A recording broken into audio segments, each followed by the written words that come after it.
జనవరి 2025లో parliament duty group విలీనం చేసి కొత్త వీఐపీ భద్రతా బృందాన్ని ఏర్పాటు చేసిన భద్రతా సంస్థ ఏది? Central reserve police force.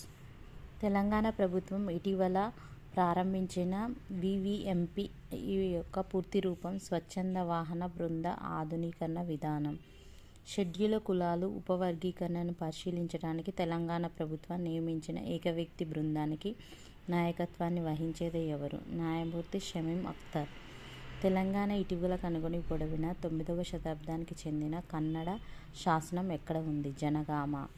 Telangana state council higher education కొత్త చైర్మన్గా ఎవరిని ఇటీవల నియమించారు? డాక్టర్ బాలకృష్ణారెడ్డి. 2024 సంవత్సరానికి ప్రతిష్టాత్మకమైన ఎంఏకేఏ ట్రోఫీని అందుకున్న విశ్వవిద్యాలయం ఏంటిది? చండీగఢ్ విశ్వవిద్యాలయం. బెంగళూరు సంక్రాంతి సంగీతోత్సవంలో ఆర్కే శ్రీకాంతన్ ట్రస్ట్ అవార్డు ఎవరు అందుకున్నారు? టీవీ గోపాలకృష్ణన్. ఆసియా నలుమూలల నుండి 61 చిత్రాలను ప్రదర్శించి 21వ తృతీయ నేత్ర ఆసియా చలనచిత్రోత్సవం ఎక్కడ జరిగింది? ముంబై.